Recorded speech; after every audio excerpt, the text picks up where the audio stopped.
नमस्कार, स्वागत है आप सभी का। मैं हूं आपके साथ ज्योति सिंह। सेहत से जुड़े हमारे खास कार्यक्रम हेल्थ गुरु में आज हम बात करेंगे मेंटल हेल्थ को लेकर। कोरोना वायरस ने पूरे देश को इन दिनों अपनी चपेट में ले रखा है। वायरस के डर ने लोगों के मन और मस्तिष्क पर असर भी डालना शुरू किया है। लगातार आ रही खबरों की वजह से लोगों में डिप्रेशन और घबराहट बढ़ने लगती है। ऐसे में लोगों में पैनिक अटैक, डिप्रेशन, मनोरोग जैसी समस्याओं में इजाफा हुआ। ऐसे में स्वास्थ्य का अधिक ख्याल रखना बेहद जरूरी है। तो किन आदतों से हम कोरोना के मुश्किल दौर में मानसिक स्वास्थ्य को ध्यान में रख सकते हैं, कैसे बचाव हम कर सकते हैं, आज इसी विषय पर हम करेंगे चर्चा।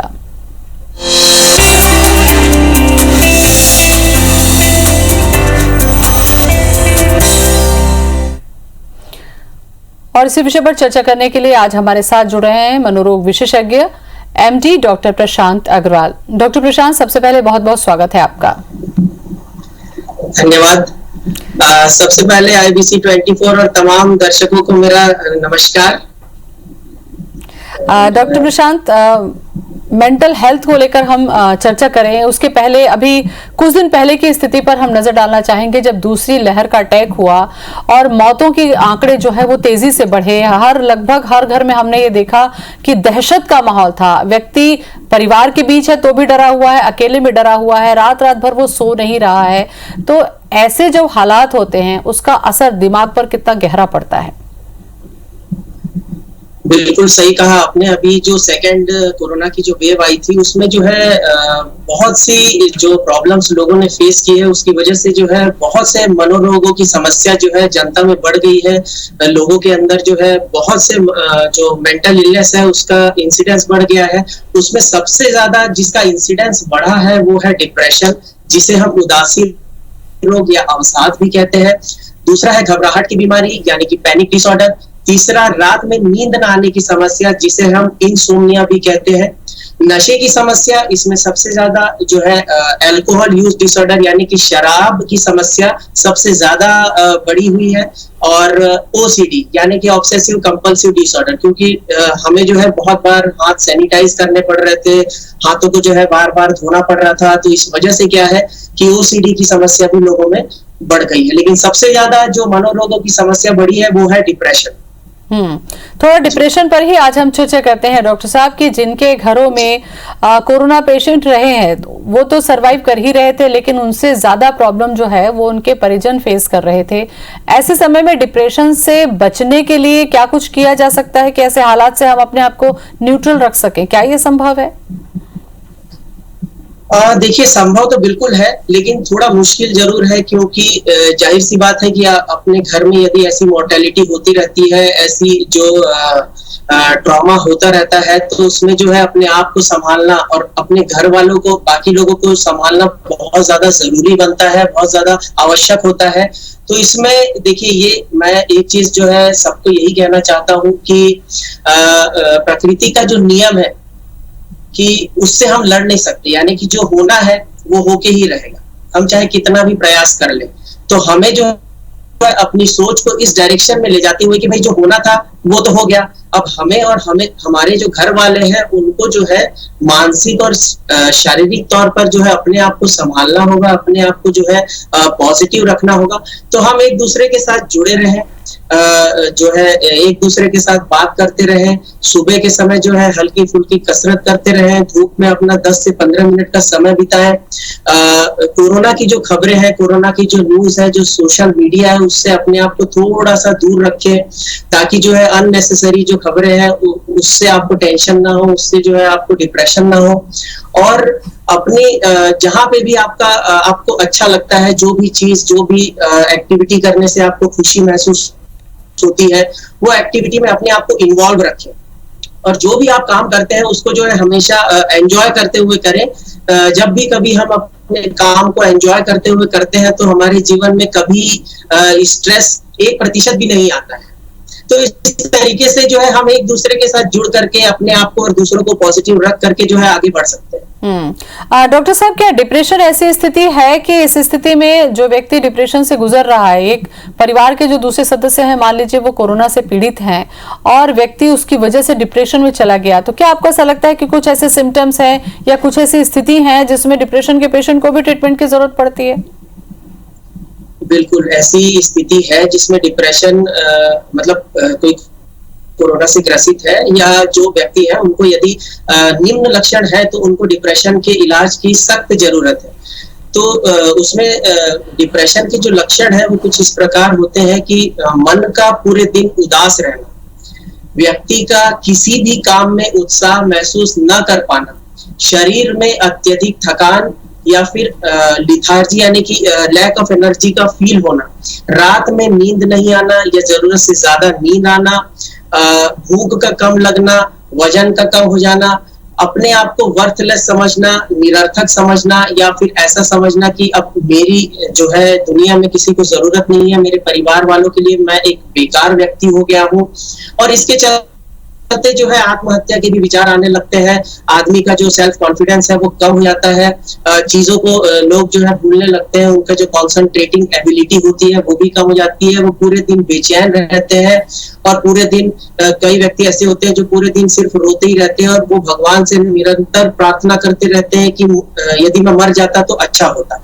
तो यह कुछ गंभीर लक्षण है। इसमें से यदि 5 लक्षण किसी व्यक्ति को 2 हफ्ते या उससे ज्यादा समय के लिए रहते हैं तो उनको निश्चित तौर पर मनोरोग विशेषज्ञ की सलाह और उपचार जरूर लेना चाहिए। बिल्कुल। डॉक्टर साहब, डिप्रेशन का ये जो स्थिति होती है इससे निकल पाने में, क्योंकि व्यक्ति खुद डिप्रेशन में है, वो समझ ही नहीं पा रहा है कि उसको किसी ट्रीटमेंट की जरूरत है, ऐसे में क्या एहतियाती कदम उठाने होंगे? क्या मेडिसिन की भी मदद यहाँ पर ली जाती है? कैसे ट्रीटमेंट होता है फिर इसका? जी, जैसे कि मैंने अभी डिप्रेशन के कुछ लक्षण आप सभी को बताए, यदि आपके किसी अपने को ऐसे लक्षण नजर आ रहे हैं तो उनको जो है डिप्रेशन की निश्चित तौर पर समस्या है, उनको जो है मनोरोग विशेषज्ञ के पास ले जाना चाहिए। देखिए, डिप्रेशन की जो मेडिसिन होती है, कई लोगों के बीच एक गलत धारणा है कि इसकी जो मेडिसिन है एक बार शुरू हो जाती है तो पूरे जीवन भर चलती रहती है। ऐसा बिल्कुल नहीं है। डिप्रेशन में होता क्या है कि हमारे ब्रेन में कुछ केमिकल्स होते हैं जिसे हम सीरोटोनिन, डोपामिन, नॉरएपिनेफ्रिन कहते हैं। ये केमिकल का जो बैलेंस है वो डिसरप्ट हो जाता है, यानी कि इम्बैलेंस हो जाते हैं ये केमिकल्स, उसकी वजह से डिप्रेशन हो जाता है। तो दवाइयों के माध्यम से इन केमिकल्स को जो है वापस से बैलेंस कर लिया जाता है और व्यक्ति जो है 6 महीने से 1 साल तक उनको मेडिसिन दी जाती है। उसके बाद जो है मेडिसिन को कम करके हम दवाइयों को बंद कर सकते हैं। दूसरी जो लहर आई थी डॉक्टर साहब, उसमें सबसे ज्यादा जो चीज देखने को मिली वो ये कि लोग जो थे वो पैनिक हो रहे थे। स्वाभाविक है, इतनी ज्यादा डेथ अगर आसपास हो रही है तो व्यक्ति पैनिक होता है, क्योंकि घर में भी पीड़ित है। इस वक्त जो दर्शक हमसे जुड़े हुए हैं या जो देख रहे हैं, उनके मन में भी अगर कोई सवाल हो तो आप हमसे पूछ सकते हैं। नंबर लिख लें 400877 0771 कोड लगा लें। डॉक्टर साहब बताएं, कॉलर जुड़ रहे हैं हमारे साथ में। इंदौर से दिवाकर जुड़ चुके हैं। दिवाकर बताएं, क्या सवाल है आपका? दिवाकर, सुन पा रहे हैं आप मुझे? चलिए डॉक्टर साहब, पैनिक जो एक शब्द था वो इस बार देखा गया कि अच्छे खासे व्यक्ति गए हॉस्पिटल में, लेकिन वो कंट्रोल भी हो सकता था, लेकिन डॉक्टरों ने कहा कि पैनिक कर गए, ये घबरा गए। तो ये क्या हमारे बस में होता है? क्योंकि आसपास पूरा माहौल ही वैसा है। तो क्या वो व्यक्ति जो पीड़ित है वो अपने आप को पैनिक होने से बचा सकता है? बिल्कुल बिल्कुल बिल्कुल बचा सकते हैं पैनिक होने से। देखिए, अभी जो कोरोना में जो लोगों का जो पैनिक डिसऑर्डर जिसे हम कह रहे हैं या जो पैनिक हम कह रहे हैं, उसमें स्टार्ट डॉक्टर साहब आपको रोकना चाहूंगी। दिवाकर जुड़ गए, सवाल ले लेते हैं, उसके बाद हम इसको कंटिन्यू करेंगे। दिवाकर, सवाल पूछिए अपना। अरे ये जैसे ब्लड पतला की गोली चलता है अगर जो है तो उसके लिए ये वैक्सीन लगवाना चाहिए कि नहीं? अच्छा, ब्लड को पतला करने के लिए जो मेडिसिन चल रही है जरूर वैक्सीन लगवानी चाहिए कि नहीं लगवानी चाहिए? डॉक्टर साहब आपके टॉपिक से हटके है, लेकिन आप सजेस्ट कर सकते हैं। जी बिल्कुल वैक्सीन लगा सकते हैं। उसमें ऐसा कोई प्रतिबंध नहीं है कि आप कोई मेडिसिन ले रहे हैं तो आप वैक्सीन नहीं लगा सकते, ऐसा बिल्कुल नहीं है। आप वैक्सीन बिल्कुल लगा सकते हैं। बिल्कुल। डॉक्टर साहब, हम पैनिक ना हो उससे हम कैसे बचें, इस पर हम चर्चा कर रहे थे, कंटिन्यू करेंगे। जी, अक्सर होता क्या है कि कोरोना में जो पैनिक हुआ है वो ऐसा होता है कि जो व्यक्ति है उसको अचानक से ऐसी फीलिंग आती है कि अरे मुझे दिल की धड़कन तेज हो गई, कहीं मुझे कोरोना तो नहीं हो गया। तो उनके मन में विभिन्न विचार आने लगते हैं कि मुझे कोरोना हो जाएगा क्या, मेरे परिवार वालों को कोरोना हो जाएगा क्या, क्या मुझे क्या मैं बच पाऊंगा, नहीं बच पाऊंगा। तो इसके चलते उनकी दिल की धड़कन ज्यादा तेज हो जाती है, सांस लेने में दिक्कत आने लगती है, हाथ पैर फूलने लगते हैं, हाथ पैर कांपने लगते हैं, ठंडे बढ़ जाते हैं, बीपी उनका रेज हो जाता है और वो बहुत ज्यादा पैनिक हो जाते हैं, यानी कि उनको लगता है बस अब मैं गया। तो यदि ऐसा आपको होता है तो देखिए, जैसे कि मैंने बताया, जो होनी है उसको हम कभी रोक नहीं सकते। तो जब हमें ऐसा कुछ लगता है तो हमें इस प्रकार की नेगेटिव सोच को हटा करके पॉजिटिव सोचना चाहिए कि भाई मुझे कुछ नहीं हुआ है, मुझे कुछ नहीं होगा, जो भी होगा वो अच्छा होगा। तो हम यदि इस तरीके से अपने आप को पॉजिटिव करते हैं उस समय, उस पर्टिकुलर टाइम के लिए, तो आपको एक रिलैक्सेशन फीलिंग आती है। आप यदि अपने आप को समझाते हैं कि अरे मुझे कुछ नहीं होगा, रिलैक्स, टेंशन लेने वाली कोई बात नहीं है, और आप जो है 5 से 6 बार गहरी गहरी सांसें अंदर खींचते हैं, गहरी गहरी सांसें बाहर छोड़ते हैं, तो आप देखेंगे कि 5 से 7 मिनट में ये पैनिक जो है पूरे तरीके से ठीक हो जाएगा और उनको जो है कहीं भाग दौड़ करने की कोई किसी भी प्रकार की जरूरत नहीं पड़ेगी। बिल्कुल डॉक्टर साहब, ये सही आपने कहा, क्योंकि जब आप पैनिक होते हैं तो जैसे कि आपने लक्षण बताया, वो कमोबेश वही लक्षण उस समय पर कोरोना जब क्रिटिकल होता है उसके भी होते हैं कि आपको सांस फूलने लगी, आपको घबराहट होने लगी, या आपको बीपी जो बढ़ने लग गया, आपको लगता है कि इस पे हमारा नियंत्रण तो नहीं होता है। इस दौरान में हमने ये देखा कि काउंसलिंग के लिए ऑनलाइन काउंसलिंग की भी बहुत सारी व्यवस्था की गई। काउंसलिंग का एक मेजर रोल करता है ऐसे पेशेंट को जो डिप्रेशन में है या जो घबरा रहा है, काउंसलिंग मदद करती है? बिल्कुल बिल्कुल 100% मदद करती है। उसमें होता ये है कि जो व्यक्ति पैनिक कर रहा है या जिनको घबराहट हो रही है या जिनको डिप्रेसिव फीलिंग आ रही है, वो जब अपने मन की बात किसी के साथ शेयर करते हैं, इसलिए हम जब कभी भी आप देखते हैं कि जब भी हमने ये कहा है कि आप लोगों के साथ कनेक्ट रहिए, लोगों के साथ जुड़े रहिए, कोई दिक्कत होने पे कॉल कीजिए, तो उसका मकसद यही रहता है कि जब हम अपनी भावनाओं को, अपनी जो नकारात्मक सोच है वो किसी के साथ शेयर कर लेते हैं तो मन एकदम हल्का हो जाता है और उसके बाद जो है आपको एकदम रिलैक्स वाली फीलिंग आती है। साथ साथ जब हम काउंसलिंग करते हैं उनको थोड़ी सी पॉजिटिविटी भी देते हैं, लेकिन मन की बात या यदि हम किसी के भी साथ शेयर करते हैं, मान लीजिए आपका कॉल कहीं लग नहीं रहा है लेकिन आप अपने किसी नियर एंड डियर वन के साथ बैठे हुए हैं, तो आप नकारात्मक सोच अपने नियर एंड डियर वन के साथ शेयर कीजिए। आप 5 मिनट में देखेंगे कि आपको अच्छा लगने लगा, आप एकदम रिलैक्स हो गए। बिल्कुल, काउंसलिंग एक बहुत बड़ा रोल अदा करती है डॉक्टर साहब जब कोई घबराता है तो। कुछ और भी चर्चा मैं आपसे करूंगी इससे जुड़ी हुई, क्योंकि मेंटल हेल्थ को हमें अभी और मजबूत रखना है, क्योंकि अगर तीसरी लहर आती है तो हमें घबराना नहीं है। मनोरोग विशेषज्ञ हमारे साथ में बने हुए हैं डॉक्टर प्रशांत अग्रवाल। डॉक्टर प्रशांत, कोरोना एक ऐसी बीमारी, एक ऐसी महामारी आई जिसने पड़ोसियों को तो दूर, अपने अपनों को भी दूर कर दिया। अगर आइसोलेशन में कोई व्यक्ति है, कोरोना पॉजिटिव हो गया है, तो उसके परिवार के दूसरे सदस्य भी आने से डर रहे हैं। ऐसे में जो व्यक्ति कोरोना भी है, आइसोलेशन में भी है, घबरा भी रहा है, तो ये बड़ी चैलेंजिंग स्थिति है, खास करके साइकियाट्रिस्ट के लिहाज से। कैसे डील करते हैं आप लोग और कैसे डील करना चाहिए फैमिली के लोगों को? देखिए, भले व्यक्ति जो है आइसोलेशन में है, लेकिन आज हमारे पास मोबाइल की सुविधा अवेलेबल है, वीडियो कॉल की सुविधा अवेलेबल है, तो हमें जो है अपनों के साथ हमेशा कनेक्ट रहना चाहिए। आप कहीं आइसोलेशन में भी हैं तो वहां पर कुछ बुक्स अपने साथ रख सकते हैं, आप जो है टीवी में प्रोग्राम्स देख सकते हैं, मूवीज देख सकते हैं। आपको आपकी जो भी हॉबीज है, जैसे आप इस तरीके से इस आइसोलेशन को लीजिए कि आपको अपने लिए एक बहुत सारा समय मिल गया है कुछ दिनों के लिए, तो आप उसको एंजॉय करिए। किस तरीके से आप एंजॉय कर सकते हैं, तो उसमें यदि आपकी कोई हॉबीज है, यदि जैसे किसी को गाना गाना पसंद है तो वो गाना गा सकते हैं, उनको यदि बुक्स पढ़ना पसंद है तो वो बुक्स पढ़ सकते हैं, उनको यदि डांस करना अच्छा लगता है तो वो डांस कर सकते हैं, उनको कोई गाना सुनना पसंद है तो वो गाने सुन सकते हैं, उनको कोई मूवीज देखना पसंद है तो वो मूवीज देख सकते हैं। प्लस अपने जो घर वाले व्यक्ति, घर के जो सदस्य हैं उनके साथ मोबाइल पर चैट कर सकते हैं, मोबाइल पर वीडियो कॉल कर सकते हैं, तो और जो है रिलैक्स रह सकते हैं कि यार चलो अब मुझे जो है 14 दिन का या 10 दिन का आइसोलेशन मिला, अब मैं खूब आराम करूंगा, मस्ती करूंगा, रिलैक्स रहूंगा। तो इस तरीके से जो है मजा आ जाएगा। मतलब ठीक है, सुष्मिता हमारे साथ में जुड़ चुकी हैं। सुष्मिता, सवाल कीजिए। हेलो। हाँ जी, बोलें, सवाल करें।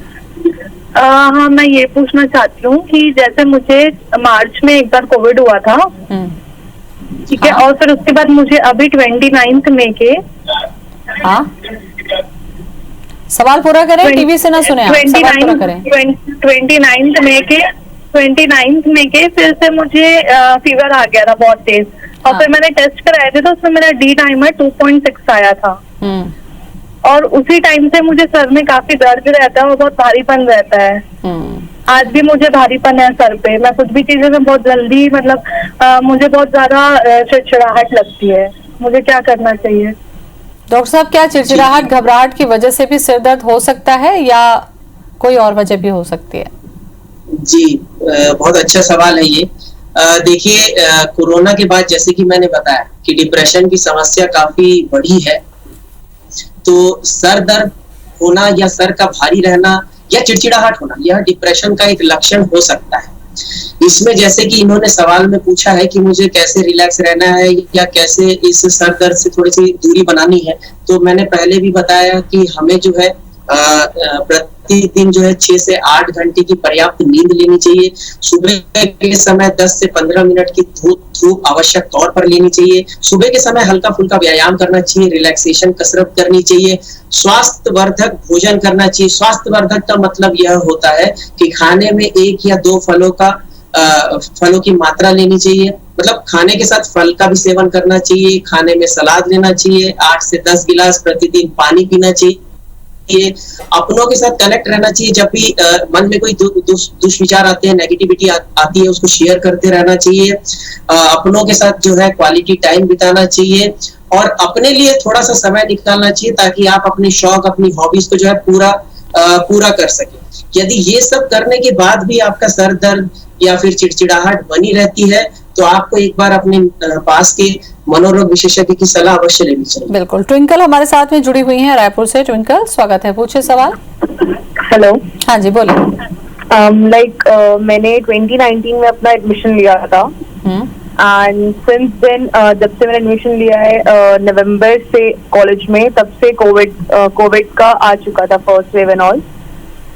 हाँ, तो मेरे को जनवरी 20 में कोविड हो गया था। लेटर ऑन मेरे को ऐसा सारा इंटरेस्ट स्टडीज से and with everything I do, मतलब सारे एक्टिविटीज में सारी इंटरेस्ट ना, मुझे ऐसा लगता है कि सारे इंटरेस्ट लूज होते जा रहे हैं धीरे धीरे।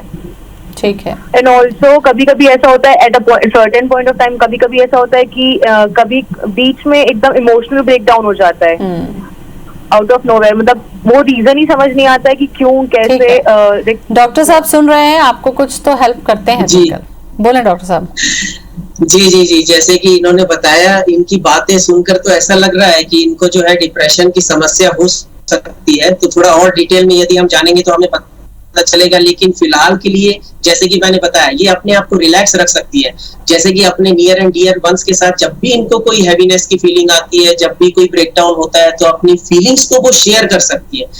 फीलिंग्स शेयर करने से इनको जो है बहुत ज्यादा फायदा होगा और अपना जो वर्क है इनका, जैसे कई बार जो है आजकल वर्क फ्रॉम होम चल रहा है, घर से लोग काम कर रहे हैं, तो उस वर्क को आप एंजॉय कीजिए कि देखिए आपको कहीं जाना नहीं है, घर बैठे एसी में बैठ करके आपको घर से ही काम करना है, तो आप उसको एक पॉजिटिव चीज की तरह लीजिए कि अरे वाह, मुझे तो बैठे बैठे काम करना है और इसके मुझे पैसे मिलेंगे।